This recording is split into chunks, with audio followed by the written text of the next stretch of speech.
আমার আরেকটা পবিত্র হলো স্বামী স্ত্রীর মিলনের পরে গোসলের মাধ্যমে পবিত্র হওয়া। এই জায়গায় কিন্তু গলদ আছে বন্ধু। হযরতে আব্বাস রাদিয়াল্লাহু তাআলা আনহুর জামানায় এক ব্যক্তি যখন ইন্তেকাল করলো, ইন্তেকাল করার পরে বন্ধু পৃথিবীর নিয়ম অনুযায়ী ইসলামের বিধান অনুযায়ী তাকে গোসল করালেন। গোসল কমপ্লিট করার পরে তাকে কবরে দাফন করলেন। কবরে নিয়ে গেলেন, তাকে কবরে নিয়ে যাবেন। যখন লাশটা কবরের মধ্যে নামাইলো তখন চাইয়া দেখলেন তার কবরের মধ্যে একটা জানোয়ার এসে হাজির হয়ে যায়। আওয়াজ তুলে বলেন না নাউজুবিল্লাহ। এখন যারা তার লাশটা কবরের মধ্যে নামাইলো তারা চিন্তা করতেছেন এটা আমরা মানুষ হিসাবে ইমানদার হিসাবে সম্ভব নয়। বন্ধুরে আমার, এই কবরটা তার অবশিষ্ট রেখে আরেকটা কবর খনন করলেন। আরেকটা কবর খনন করার পরে আগের নিয়মে আবার তার কবরের মধ্যে তার লাশটা দাফন করার জন্য নামানো হলো। নামানোর পরে আবার চাইয়া দেখলো বন্ধু আবারও কুদরতি ভাবে দাফনের সময় জানোয়ার এসে হাজির হয়ে গেল। রহস্য ঘেরা এই উদ্ঘাটন কে করবে রে? এই পরিবেশের উদ্ঘাটন। বন্ধুরে আমার, তার লজ্জার কথা হলো আমরা ইমানদার হয়ে কেন বেঈমানি কালচার আমাদের মাঝে। চুল কেটেছো ইহুদিদের স্টাইলে, তুমি দাড়ি কাটিং দিয়েছো ইহুদি স্টাইলে, ফ্যান পড়েছো তুমি ইহুদি স্টাইলে। এই যে দেখেন একটা চুল কাটছে, চেহারাটা অত্যন্ত কিউট, এত সুন্দর। আমি কিন্তু তাকে খুশি করার জন্য বলছি না, দেখেন এই ছেলেটার দিকে, এইরকম চেহারার ছেলে কিন্তু সহজে চোখ সামনে মিলে না। তার সিনায় কিন্তু প্রেম আছে কিন্তু কন্ডিশন বোঝে না। দেখেন চুলটাতে সাটাইছে পুরো ইহুদিদের স্টাইল। কথা বলেন না কেন? এটার জন্য দায়ী বন্ধু মা বাবা রে। মা বাবা এই জন্য বন্ধু দক্ষ হতে হবে। মা বাবা এই জন্য এক্সপেরিয়েন্স ম্যান হতে হবে। সন্তান কোনটা করছে রং কিনা রাইট, এই দিকে পিতামাতার সবচেয়ে নজর থাকতে হবে। ছেলে যদি বন্ধু 6 হাত লম্বা হয়, বাবা যদি বন্ধু 2 হাতও হয়, তারপরেও এই ছেলে বাবার উপর দিয়ে যেতে পারে না। পৃথিবীর শ্রেষ্ঠ জায়গা হলো পিতা মাতার বুক। ঠিক কিনা বলেন? বন্ধুরে আমার, আমি কেন বললাম তাকে দেখালাম, এটা কিন্তু সে বুঝে নাই এটা যে তার অন্যায়, কিন্তু স্টাইলটা ইহুদিদের। আমি তোমাদেরকে মনে করিয়ে দিই, আল্লাহ কোরআনে বলেছে ইমানদারদেরকে তোমাদের ফিউচার আছে, তোমাদের ভবিষ্যৎ আছে। তোমরা যদি ফিউচারকে ব্রাইটনেস করতে চাও তাহলে ওই সমস্ত পার্সনদের সাথে তোমরা কি করো, অলওয়েজ তোমরা কমিউনিকেশন রাখো। আমি তোমাদেরকে বোঝাতে চাই, তোমরা দুইজন একেবারে ইয়াং ম্যান সামনে বসেছো, আমি তোমাদেরকে বলতে চাই পিছনে অনেকে এসে বসেছে। আল্লাহ রাব্বুল আলামিন পবিত্র কালামে হাকিমে বলেছে ইন্নাল কাফিরিনা কানু লাকুম আদুওয়াম মুবিনা। আল্লাহ বলেছেন the heretics are the eternal enemy of the believers. ঈমানদারদের প্রকাশ্য শত্রু হলো বেঈমান কাফেরেরা। জোরে জোরে বলেন নাউজুবিল্লাহ। আপনারা ফিলিস্তিনের দিকে তাকান, এই ফিলিস্তিন যে বরকতের জায়গা। কোরআন শরীফের বনি ইসরাইল আল্লাহ বলেছেন 15 পারায় সুবহানাল্লাযী ইয়াসরা বিআবদিহি লাইলাম মিনাল মাসজিদিল হারাম ইলাল মাসজিদিল আকসাল্লাযী বারাকনা হাওলাহু লিনুরিয়াহু মিন আয়াতিনা। কোরআন শরীফের 15 পারা প্রথম পৃষ্ঠা সূরা বনি ইসরাইল। আল্লাহ বলেছেন সেই ফিলিস্তিনে দেখেন ইহুদি নামক সাদা সাদা কুকুরগুলো হরণ করে নিয়ে যাচ্ছে। কথা বলেন ঠিক না বেঠিক? যুগে যুগে তোমরা ব্যাকগ্রাউন্ড যদি দেখো, ইসলামের ব্যাকগ্রাউন্ড দেখবা, ইহুদিদের দ্বারা ইসলামের ক্ষতি হয়েছে, নবী রাসূল লাঞ্ছিত হয়েছে, কষ্ট পেয়েছে। এই জন্য বলতে চাই যুবক, আমাদের ঘরের আঙ্গিনায় থাকার কথা ফুরকানিয়া মাদ্রাসা এসেছে কিন্ডারগার্টেন, এটা ইহুদিদের একটা অপকৌশল। আমাদের হাতে থাকার কথা মেসওয়াক, নবীজির সুন্নাত, এখন আমাদের হাতে চলে এসেছে ব্রাশ, এটা একটা ইহুদিদের অপকৌশল। এই যে তোমরা জিন্স প্যান্ট পরছো, মা বোনেরা পাতলা পাতলা পোশাক পরতেছে, এই দুটোটাই কিন্তু ইহুদিদের একটা অপকৌশল। আমার নবী বলেছেন যে নারী পোশাক পরার পরও তার অঙ্গ দেখা যায়, ওই নারী পোশাক পরিহিত নারী নয়। ওই নারীকে আমার নবী বলেছেন উলঙ্গিনী ল্যাংটা নারী। জোরে জোরে নাউজুবিল্লাহ। আর তোমরা যারা ইয়াং মেন আছো, তোমরা যখন টাকনুর নিচে পোশাকটা পরবা, নাভির নিচে পোশাকটা পরবা, টাকনুর নিচে পুরুষের একটা হরমোন আছে, যদি তোমরা সব সময় কন্টিনিউ যদি তোমরা এই পোশাকটা পরতে থাকো, বিজ্ঞানে এসেছে তোমাদের যৌবন শুকিয়ে যাবে। ছেলেরা স্ট্রংলি বন্ধু যৌবনের চাহিদা মিটাতে পারবে না। এটা ছেলেদের জন্য সবচেয়ে বড় ভয়ঙ্কর একটা কথা। দেখবেন এখনকার যুগের মেয়েরা অনেক উপরে পায়জামা পরে, তাদের ওখানে একটা বন্ধু হরমোন আছে, যেই নারীরা টাকনুর উপরে পায়জামা রাখে তাদেরও যৌবন শুকিয়ে যায়। জোরে জোরে কন্যা নাউজুবিল্লাহ। দুনিয়া এবং আখিরাতের জন্য এটা গজব বন্ধু। আমি সেই দিকে যাচ্ছি না, আমি আপনাদেরকে বুঝাইতে চাই। আমার নবী অবস্থান করতেছেন, একজন ব্যক্তি এসে নামাজের নিয়ত বেঁধে ফেললো। আমার নবী বললেন তুমি ওযু করে আসো। তিনি নামাজের নিয়ত ভেঙে ওযু করতে গেলেন, আবার ওযু করে এসে তিনি নামাজের নিয়ত বাঁধলেন। আমার নবী আবার বললেন তুমি ওযু করে আসো। তিনি আবার বন্ধ ওযু করতে গেলেন। 2 বার 3 বারের সবাই নবীকে প্রশ্ন করলো ইয়া রাসূলুল্লাহ, ইয়া হাবিবাল্লাহ, নবী গো, বারবার বারবার কেন বলছেন ওযু করে আসার জন্য? এবার আমার নবী ডাক দিয়ে বলতেছেন তার পোশাকটা শরীয়তের সীমা লঙ্ঘন করেছে, আল্লাহর যে ওয়ার্ডার যে কন্ডিশন সেই সীমা অতিক্রম করেছে। এই পোশাক পরে কিয়ামত পর্যন্ত নামাজ পড়তে পারবে, আল্লাহর দরবারে নামাজ কবুল হবে না। বুঝে আসছে কথা? বিশেষ করে জিন্স প্যান্ট যারা পরে দেখবেন তারা যখন নিচের দিকে ঝুঁকে রুকুতে যায় দেখবেন 100% পিছন দিতে লজ্জাস্থান দেখা যায়, অথচ এই জায়গাটা ঢেকে রাখা ইমানদার হিসাবে আমাদের জন্য ফরজ। আমার কথা বুঝে আসছে? এবার আসেন পবিত্রতা। ইমাম সাহেব খুতবা দিচ্ছে, কি দিচ্ছে?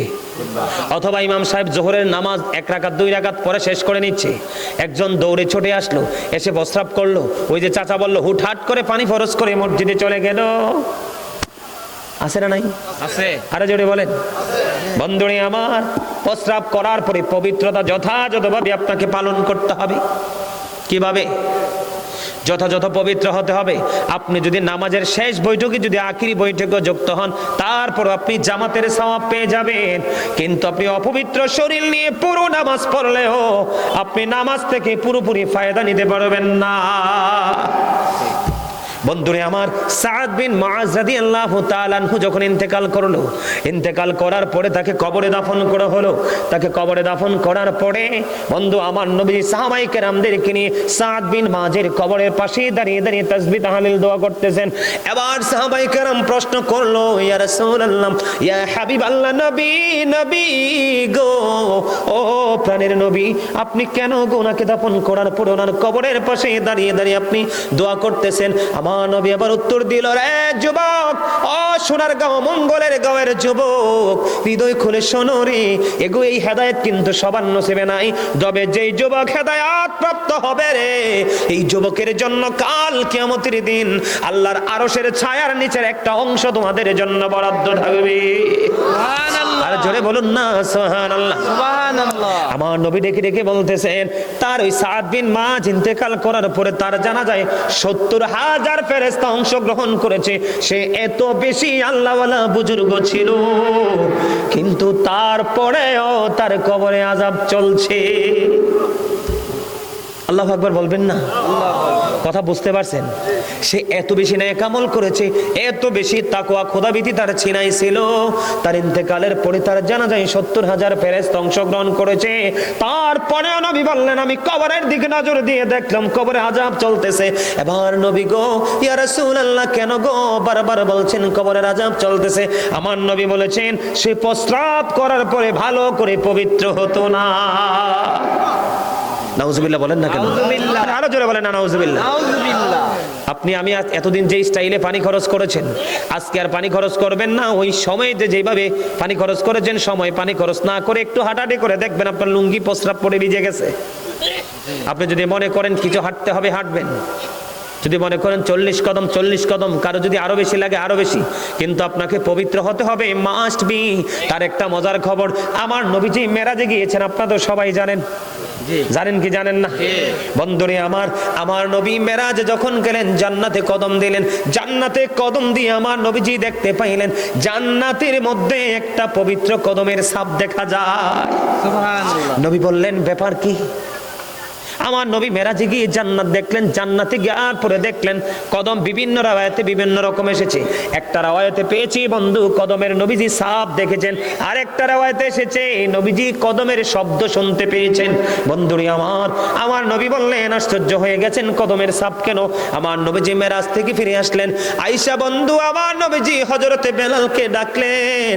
বেলালকে ডেকে ডেকে বললেন, বেলাল রে, একটুখানি বলো না তোমার জীবনে কি এমন আমল তুমি করেছো? বেলাল, আমি জান্নাতে কদম দিয়ে দেখতে পাইলাম, আমি কদমটার দিকে নজর দিয়ে চাইয়া দেখলাম, এই কদম কার রে? এই কদমের দিকে নজর দিয়ে চাইয়া দেখলাম এই কদমটা পৃথিবীর আর কারো নয়, আমার প্রিয় বেলালের পায়ের ছাপ। জোরে জোরে বলুন না সুবহানাল্লাহ।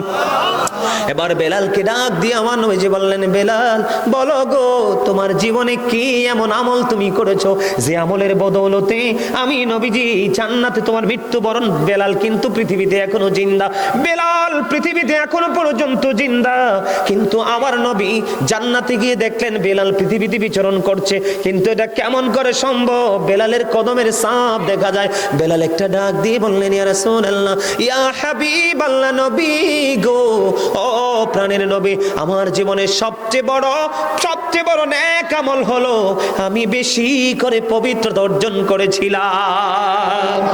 আমার মনে হয় আমার মালিক আমার এই পবিত্রতার প্রতি এত গুরুত্ব দেওয়ার কারণে আমার মালিক আমাকে তো মর্যাদা দিয়েছেন। জোরে জোরে বলুন না সুবহানাল্লাহ।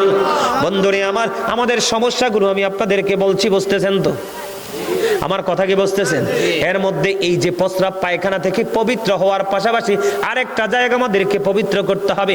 একটা গুনাহ মাফের জন্য তওবার মাধ্যমে গুনাহ থেকে পবিত্র হব। প্রস্রাব করার পরে যথাযথভাবে হেঁটে ঢিলাকুলুপ করে পবিত্র ওযু করব, ঠিক কিনা বলেন? আরেকটা পবিত্রতা হলো, এটা গোপন খবর। এই পবিত্রতার খবর বর্তমান যুবতীরা কোনো তোয়াক্কাই করে না। বন্ধুরে আমার, আরেকটা পবিত্র হলো স্বামী স্ত্রীর মিলনের পরে গোসলের মাধ্যমে পবিত্র হওয়া। এই জায়গায় কিন্তু গলদ আছে বন্ধু। হযরতে আব্বাস রাদিয়াল্লাহু তাআলা আনহুর জামানায় এক ব্যক্তি যখন ইন্তেকাল করলো, ইন্তেকাল করার পরে বন্ধু পৃথিবীর নিয়ম অনুযায়ী, ইসলামের বিধান অনুযায়ী তাকে গোসল করালেন। গোসল কমপ্লিট করার পরে তাকে কবরে দাফন করলেন। কবরে নিয়ে গেলেন, তাকে কবরে নিয়ে যাবেন। যখন লাশটা কবরের মধ্যে নামাইলো, তখন চাইয়া দেখলেন তার কবরের মধ্যে একটা জানোয়ার এসে হাজির হয়ে যায়। আওয়াজ তুলে বলেন না নাউজুবিল্লাহ। এখন যারা তার লাশটা কবরের মধ্যে নামাইলো, তারা চিন্তা করতেছেন এটা আমরা মানুষ হিসাবে, ইমানদার হিসাবে সম্ভব নয়। বন্ধুরে আমার, এই কবরটা তার অবশিষ্ট রেখে আরেকটা কবর খনন করলেন। আরেকটা কবর খনন করার পরে আগের নিয়মে আবার তার কবরের মধ্যে তার লাশটা দাফন করার জন্য নামানো হলো। নামানোর পরে আবার চাইয়া দেখলো বন্ধু, আবারও কুদরতি ভাবে দাফনের সময় জানোয়ার এসে হাজির হয়ে গেল।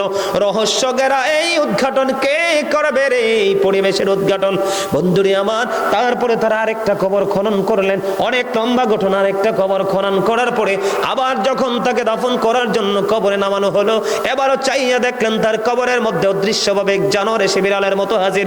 জোরে জোরে বলেন না নাউজুবিল্লাহ।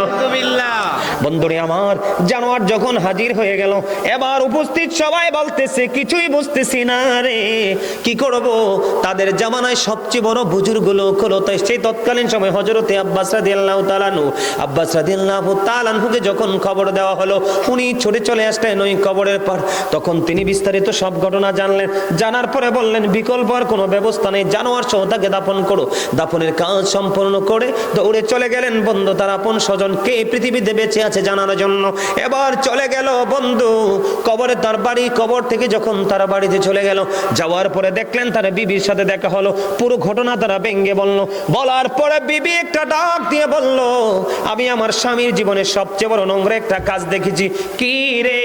সে যখন আলিঙ্গন হতো, আমাদের যখন দৈহিক মিলন হতো, সে যথাযথভাবে সেই পবিত্র হতো না। জোরে জোরে নাউজুবিল্লাহ। বন্ধুরে আমার, বেঈমান কাফের মুশরিক যারা, আমি আপনাদেরকে আবারও বলছি, আল্লাহ বলেছেন উইদ্দাত লিল কাফিরিন, কাফেররা ঠিকানা হবে জাহান্নাম, অনন্তকাল তারা জাহান্নামে থাকবে। আমরা যেহেতু মুসলমান, আমরা যেহেতু ইমানদার, আমাদের ঠিকানা আল্লাহ বলেছেন উইদ্দাত লিল মুত্তাকিন, ঠিকানা হবে জান্নাত। জোরে জোরে বলেন না সুবহানাল্লাহ। আরো জোরে বলেন না সুবহানাল্লাহ। বন্ধুরে আমার, আমাদের মধ্যে সমস্যার আরো শেষ নাই, আমাদের মধ্যে আরো সমস্যা আছে বন্ধু। এই সমস্যাটা হলো কি, আমি আপনাদেরকে বলে দিতে চাই। সমস্যাটা হলো আমরা যখন ওযু করতে চাই, মসজিদের ট্যাপটা মোটা করে ছাড়ি। কথা বলেন না কেন? আরো জোরে বলেন। কি করে ছাড়ি? পুরোটা ছেড়ে দিই, ছেড়ে কিনা? হাদিস শরীফের মধ্যে এসেছে আমার নবী মাত্র 1 কেজি পানি দিয়ে গোসল ওযু করেছে। কত? আর মাত্র 4 কেজি পানি দিয়ে নবীজি গোসল সেরেছে। হযরত সাআদ রাদিয়াল্লাহু তাআলা আনহু বন্ধু সমুদ্রের কিনারায় বন্ধু তিনি ওযু করতেছেন। ওযু করার সময় আমার নবীজি তার পাশে দিয়ে হেঁটে যাচ্ছিলেন। আমার নবীজি একটা ডাক দিয়ে বললেন, অপচয় করো না, অপচয় করো না। এবার তিনি উত্তর দিলেন, ইয়া রাসূলুল্লাহ, নদীর পানি দিয়ে ওযু করছি, এখানেও কি অপচয় আছে? আমার নবী বলেছেন, হ্যাঁ, এখানেও অপচয় আছে। আপনি যদি নদীর কিনারা অজু করেন, নদীর পানি দিয়েও যদি অজু করেন, তারপরেও কিন্তু আপনাকে নির্দিষ্ট একটা কন্ডিশন মানতে হবে। এই সমস্যাগুলো আমাদের আছে না নাই? আরো জোরে বলেন। সবচেয়ে বড় সমস্যা প্রস্রাবের পরে পবিত্রতা। ম্যাক্সিমাম পুরুষ দেখি ইমাম সাহেব যখন খুতবা শেষ করার সময় হয় হুড়হুড়ি করে মসজিদে ঢুকে, আর সালাম ফিরাইতে দেরি মনে হয় যে যুদ্ধ শুরু হয়ে গেছে বারান্দা দিয়ে, কার আগে কে বের হবে। আমার কথা আপনারা বুঝছেন? আরেকটা কথা বলি, যুবক, একবারে টকটকে লাল কোনো জামা পরবা না। একেবারে টকটকে লাল জামা পরা, লুঙ্গি হোক, প্যান্ট হোক, পায়জামা হোক বা শার্ট হোক, গেঞ্জি হোক, টকটকে লাল জামা পরা মাকরুহ তাহারিম, এটা হারামের অন্তর্ভুক্ত। নাউজুবিল্লাহ বলেন না। আল্লাহ রাসূলকে এক ব্যক্তি প্রথম সালাম দিলেন, নবীজি সালামের জবাব দিলেন না। দ্বিতীয়বার আবার নবীজিকে সালাম দিলেন, নবীজি তার সালামের জবাব দিলেন না। তার মানে কি? আল্লাহ রাসূল তার পরনে লাল জামা দেখেছেন, এই জন্য আল্লাহ রাসূল রাগান্বিত হয়ে তার সালামের জবাব।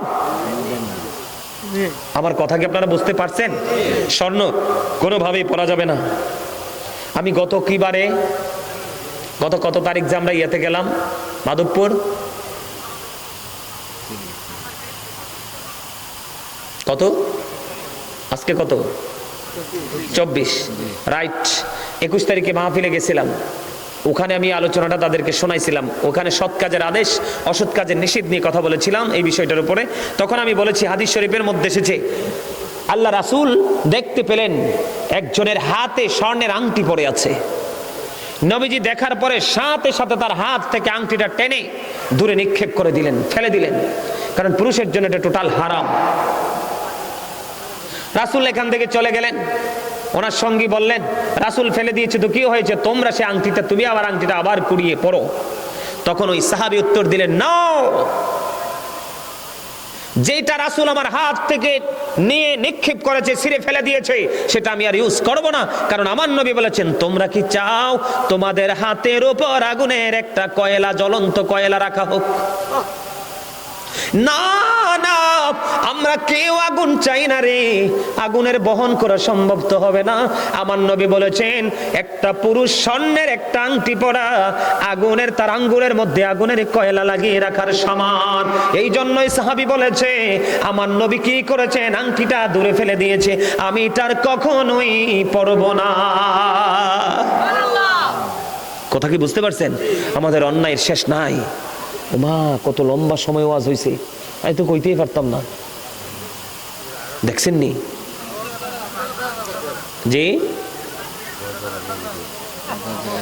আল্লাহ, আপনাদের কাছে ভালো লাগছে না? আরো জোরে বলেন। রাসূলের শান, ঈদে মিলাদুন নবী তো রাসূলের শানে ছোট্ট অল্প একটু গজল গাই। অনেক পুরনো, আপনাদের পরিচিত গজল কি আপনারা পছন্দ করেন? গজল গাইলে কিন্তু হাদিয়ে দিতে হইব। হ্যাঁ, মাশাআল্লাহ, ইমানি পরীক্ষায় পাশ করছেন। মূলত হাদিয়া না, আপনাদের মন মানসিকতাকে ট্রাই করার জন্য। অনেক সময় হাদিয়ার কথা বললে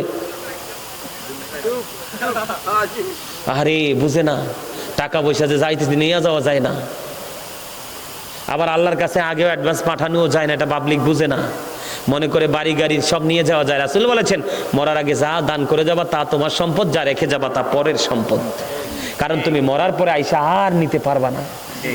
আমার সাথে সুর দিবেন? সবার মধ্যে একটু ক্লান্তি আসছে, আমার মনে হয় ক্লান্তিটা চলে যাবে। সুর দিবেন সবাই? হ্যাঁ। পাইলে নিরালাই গো নবী, পাইলে নিরালাই, পাইলে নিরালাই গো নবী, পাইলে নিরালাই, দুই কদমে চুমো খাবো, দুই কদমে চুমো খাবো, চরণে ধুলি মাখবো গায়ে, পাইলে নিরালাই গো নবী, পাইলে নিরালাই, পাইলে নিরালাই গো নবী, পাইলে নিরালাই, দুই কদমে চুমো খাবো, দুই কদমে চুমো খাবো, চরণে ধুলি মাখবো গায়ে, পাইলে নিরালাই গো নবী, পাইলে নিরালাই, পাইলে নিরালাই গো নবী, পাইলে নিরালাই। আমার নবী কত দূরে, লোহিত সাগরের তীরে, আরে মদিনার ওই সোনার গড়ে আছেন তিনি সর্বদাই, পাইলে নিরালাই গো নবী, পাইলে নিরালাই, পাইলে নিরালাই গো নবী, পাইলে নিরালাই। ঠিক না বে ঠিক? আমরা নবীজির কদমে চুমু খাইতাম না, নবীজির চরণ ধুলি গায়ে মাখতাম না, আরো কিছু করতাম, ঠিক না বেঠে? সম্মানিত উপস্থিতি, নবীর প্রেম যার সিনায় আছে সেই নবীর আদর্শকে অন্তরে লালন করতেছে, ঠিক কিনা বলেন? আরো জোরে কথা ঠিক না বেঠে? আর একটু ওয়াজ করতাম।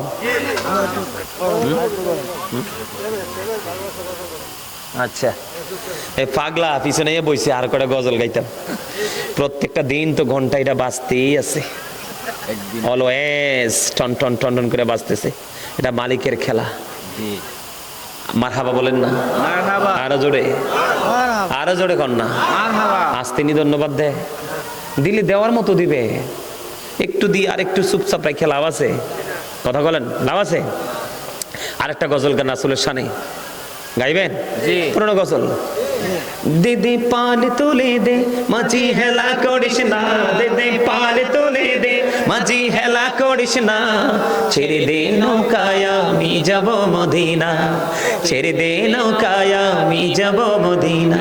দিদি পাল তুলে দে মাঝি হেলা করিস না, দিদি পাল তুলে দে মাঝি হেলা করিস না, ছেড়ে দে নৌকায় আমি যাব মদিনা, ছেড়ে দে নৌকায় আমি যাব মদিনা। মৌকায় নবী এলো মা আমেনার ঘরে, হাসিলে হাজার মানি কাঁদিলে মুক্তা ঝরে।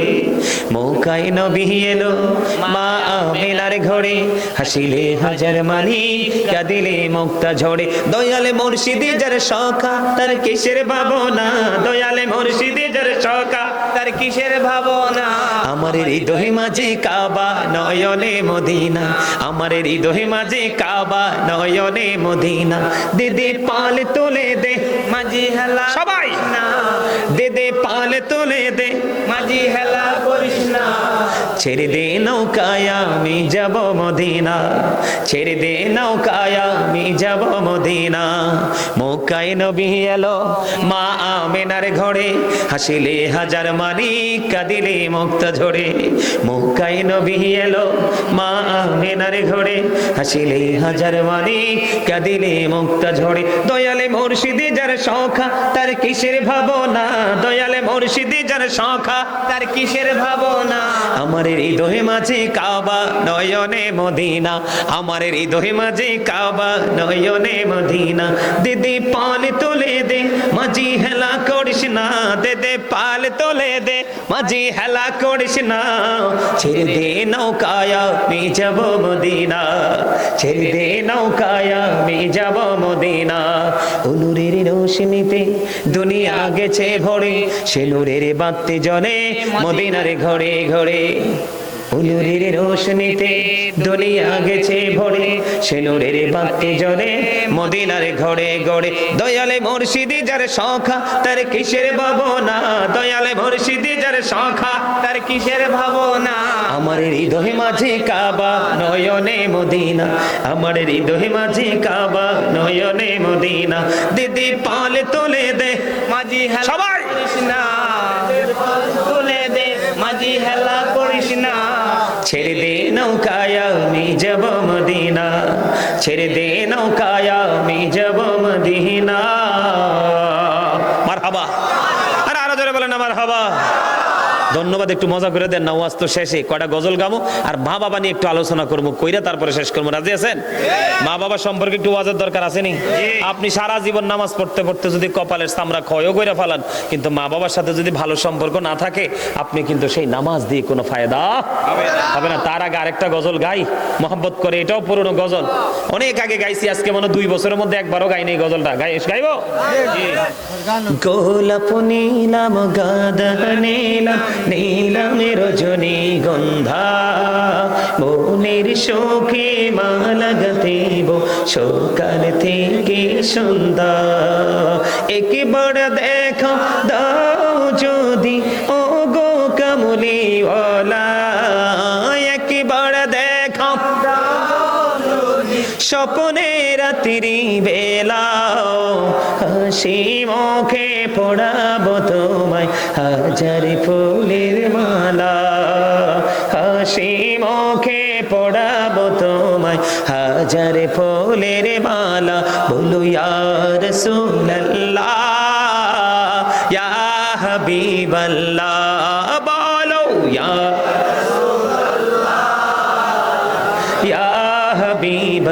হাবিবাল্লাহ গোলাপ নীলাম গাঁদা নীলাম নীলামের রজনী গন্ধা মনের শোকে মালা গাতেব সকাল থেকে সন্ধ্যা একবার দেখা দাও যদি ও গো কামলি ওয়ালা একবার দেখা দাও যদি ও গো কামলি ওয়ালা হাসি মুখে পড়াবো তোমায় হাজার ফুলের মালা বলো ইয়া রাসূলুল্লাহ ইয়া হাবিবাল্লাহ বলো ইয়া রাসূলুল্লাহ ইয়া হাবিবাল্লাহ হলুদ ফুলকে প্রশ্ন করি রংটি কোথায় পেলে নূর নবীজির ত্বক মুবারক হলুদ ছিল বলে সেখান থেকে মিলে সেখান থেকে মিলে বাগান থেকে হলুদ ফুলকে তুলে গাঁথব মালা হাসি মুখে পড়াবো তোমায় হলুদ ফুলের মালা বলো ইয়া রাসূলুল্লাহ ইয়া হাবিবাল্লাহ বলো ইয়া রাসূলুল্লাহ ইয়া হাবিবাল্লাহ লাল ফুলকে প্রশ্ন করি রংটি কোথায় পেলে উহুদ ময়দানে নবীর রক্তের কথা বলে সেখান থেকে মিলে সেখান থেকে মিলে বাগান থেকে লাল ফুলকে তুলে গাঁথব মালা হাসি মুখে পড়াবো তোমায় লাল ফুলের মালা বলো ইয়া রাসূলুল্লাহ বস মা বলে বলো ইয়া রাসূলুল্লাহ ইয়া হাবিবাল্লাহ গোলাপ নীলাম গাঁদা নীলাম নীলামের রজনী গন্ধা মনের শোকে সকাল থেকে সন্ধ্যা একবার দেখো দাও যদি ও গো কামলি ওয়ালা হাসি মুখে পড়াবো তোমায় ফুলের মালা বলো ইয়া রাসূলুল্লাহ ইয়া হাবিবাল্লাহ বলো ইয়া রাসূলুল্লাহ সবাই ইয়া হাবিবাল্লাহ সাদা ফুলকে প্রশ্ন করি রংটি কোথায় পেলে নূর নবীজির দাঁত মুবারক সাদা ছিল বলে সেখান থেকে মিলে সেখান থেকে মিলে বাগান থেকে সাদা ফুলকে তুলে গাঁথব মালা হাসি মুখে পড়াবো তোমায় সাদা ফুলের মালা বলো ইয়া রাসূলুল্লাহ ইয়া হাবিবাল্লাহ বলো ইয়া রাসূলুল্লাহ ইয়া হাবিবাল্লাহ গোলাপ নীলাম গাঁদা নীলাম নীলামের রজনী গন্ধা মনের শোকে মালা গাঁথব সকাল থেকে সন্ধ্যা একবার দেখো দাও যদি স্বপ্নে রাত্রি বেলা একবার দেখো দাও যদি ও গো কামলি ওয়ালা হাসি মুখে পড়াবো তোমায় হাজার ফুলের মালা বলো ইয়া রাসূলুল্লাহ সবাই বলো ইয়া রাসূলুল্লাহ ইয়া হাবিবাল্লাহ মারহাবা মারহাবা ভালো লাগছে না? মজা না?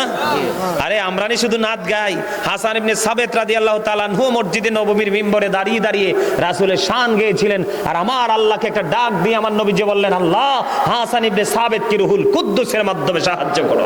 সুবহানাল্লাহ। আরো জোরে কন্না সুবহানাল্লাহ। আপনারা যে প্রাণ উজাড় করে নবীজি শান গাইতেছেন, নবীজি দেখে কি দেখে না? সব শুনে, ঠিক কিনা বলে? আরো জোরে কোন আটা গাইবো? নবী নবী বলে হায়, কেঁদে কেঁদে দিন যায়, পাইনি দিদার ধমে, লাখো সালাম কুদুমি নবী, লাখো সালাম কুদুমি। নবী নবী বলে হায়, কেঁদে কেঁদে দিন যায়, পাইনি দিদার ধমে,